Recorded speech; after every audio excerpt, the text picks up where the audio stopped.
The SEC will do anything they can to try to take over the regulation of crypto in America. However, they're falling short, and that's already been proven. But right now, it seems like they're grabbing for straws by going against the most regulated exchange in the crypto space, Coinbase. Today, we're going to tell you why Gary Gensler comes up short in more ways than one. Let's get it. Welcome to BitSquad Crypto. My name is Ben. Today, we're going to be talking about Coinbase and where Gary Gensler comes up short. All right, let's do this first, guys. First thing we're going to do, of course, just story, SEC saying they're going after Coinbase. We don't actually know what the enforcement action is yet, but let's listen to Brian Armstrong discussing what's going on. And over the last, actually the last 10 or 11 years of the company, Coinbase has always taken a very compliance-first approach. We've reached out proactively to regulators. We've tried to be the ones who show up and put on the suit and, integrate the traditional financial system into the crypto economy because we want there to be a bridge between fiat and crypto. We've done that really well in many, many places around the world. We have licenses. Even in the US, at the federal level, we have licensed by the CFTC, and we have a BIT license and all the state regulators in the US. And so I think we've gotten pretty good at this. The point here is Coinbase has always played by the rules, but the problem is they've been asking the SEC for the rules, and they have not given them. We're going to tell you what Gary Gensler's entire plan is by the end of this video, and it's going to make total sense. We asked the SEC for reasonable crypto rules for Americans. We got legal threats instead. Specifically, the SEC asked us to provide our views on what a registration path for Coinbase could look like because there is no existing way for a crypto exchange to register. That's on Gary Gensler. We developed and proposed two different registration models. We spent millions of dollars on legal support to build these proposals and repeatedly asked for SEC's feedback. We got none. We met with the SEC more than 30 times over 9 months, but we were doing all of the talking. So what Coinbase received this week is a Wells notice. A Wells notice is the way that the SEC staff tells a company that they're recommending that the SEC take enforcement action for possible violations of security laws. It's not a formal charge or lawsuit, but it can lead to one. Rest assured, Coinbase products, services continue to operate as usual. Today's news does not require any changes to our current products or services. So the long and the short of it is, what's going on here is Coinbase has been told they're going to get an action, and we don't know what the action is yet.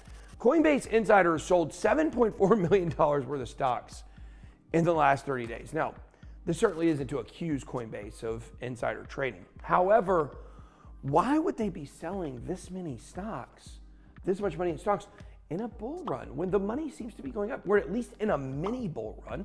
I mean, we've gone from 15,000 almost to 30, prices up almost 100% this year.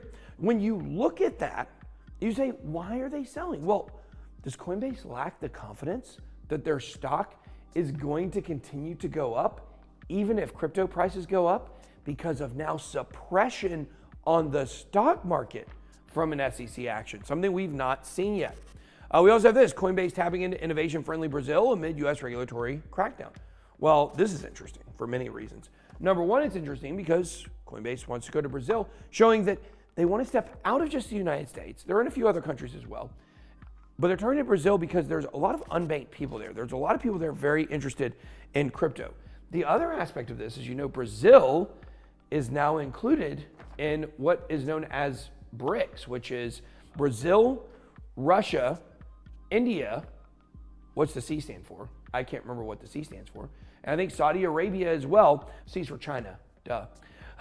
They're looking at forming their own dual economy that settles things in the digital yuan like oil instead of in US dollars. And now Coinbase wanted to dip into one of those countries. Very interesting, just something to consider. Crypto exchange Coinbase shares tumble 16% after SEC enforcement notice. Of course, we've seen this before. We told you, do they have the confidence that this price is ever going to go up? Well, let's take a look and see. Coin stock slumped as much as 20% in early trading Thursday before pairing some of the losses. After the crypto exchange disclosed, the U.S. has given them a Wells notice.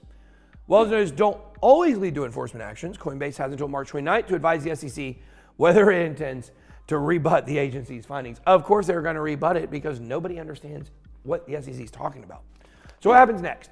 We avail ourselves of the court system to finally start to get some clarity for the crypto industry in the US. Ironically, establishing some case law may be our best shot of getting the regulatory clarity that the industry deserves. Hey, Paul, it's already in. We've already got it. It's called the library case. Library case, the LRC token was considered to be a security at the token sale, but not on the secondary market. What you have to understand here is Gary Gensler is not trying to regulate existing tradable cryptos. There's already precedent that no, Gary, you don't own those. In fact, we're going to do a video here soon that's going to show you just how many crypto projects have already been looked over by the SEC and did not get enforcement actions for where their tradable tokens on the secondary market become securities. It's never happened. We have not seen that. We also have this. SEC's Coinbase enforcement action deemed a power play by the crypto community. Of course, that's exactly what's going on. Let me tell you exactly what the SEC is doing. Gary Gensler knows at the end of the day, and I had a tweet about this the other day on twitter.com, my favorite place to tweet, that what Gary Gensler wants is to regulate all of crypto. What's he going to get?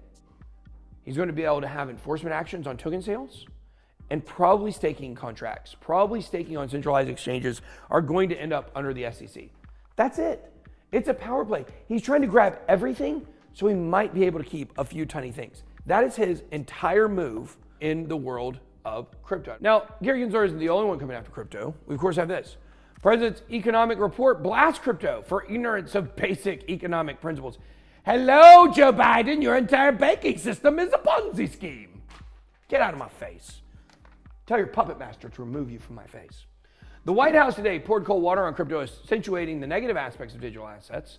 On a 513-page report, blockchain technology has fueled the rise of financially innovative digital assets that have proven to be highly volatile and subject to fraud. Let's go look at the banking system's history on fraud. Well, why don't we do that, Joe? In addition to decentralized custody and control of money, it's been argued that crypto assets may provide other benefits, such as improving payments, yada, yada, yada. So far, assets have brought none of these benefits. You guys know that they believed back in the early 90s that all of your shopping was going to be done online. And some people said, no, that'll never happen, never happen. Welcome to 2023, folks. Where we're at with blockchain and crypto is the point where still some people are writing articles about how there's no benefit and no use case and it doesn't work. These are the future people we will look back at and laugh as complete idiots. Just like the guy that wrote the Time magazine article about no one will use e-commerce. He said, people have a need to go inside stores. That's what archaic thinking gets you. Indeed, crypto assets to date does not appear to offer investments with value. Their innovation has been mostly about creating artificial scarcity. That's weird, because crypto actually has real scarcity. Your money has no scarcity. They just print more of it all the time. We have this, of course. This was written by the SEC. Exercise caution with crypto asset securities.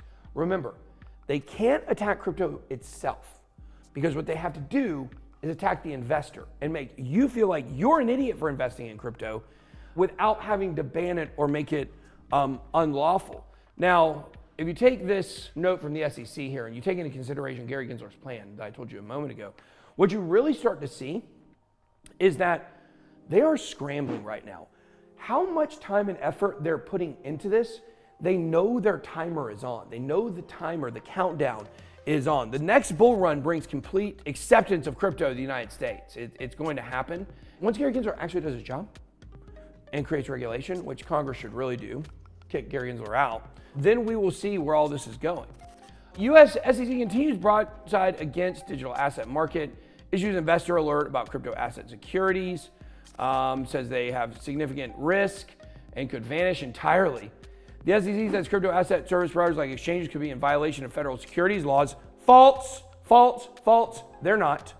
Regulator also says platforms involved in lending or staking crypto assets could be subject to security laws. Additionally, the SEC warns investors not to trust proof of reserve statements published by crypto companies. They're doing as good as they can right now. I mean, they really have to publish all their liabilities true to see the whole picture, but we're at least making progress. That's what I would say. Now, here's Brian Armstrong. I got to kind of call Brian out here, Uncle Brian. Coinbase CEO calls for action electing pro-crypto lawmakers following SEC Wells notice. Let me tell you how it was said to me. Coinbase has built a castle with a moat around it. They are the most regulated, the most recognized crypto company in all of the space in the United States of America. And yet, they continue to wall off everybody that wants to work with them. Coinbase, you don't have to do all this regulation alone. We're working on regulation. Blockchain Association is working on regulation. There's plenty of people out there, Coin Center, that's working on regulation and trying to push things forward, okay? Brian, quit trying to do this alone. How about you come on the biggest crypto channel in the United States and make a statement about whether we're on the same page or not with all this? As long as Coinbase continues to stand behind a wall, stand behind a moat around their castle, they're not going to get any help and they're not going to get any sympathy. That's all I got. Be blessed. Good boy out.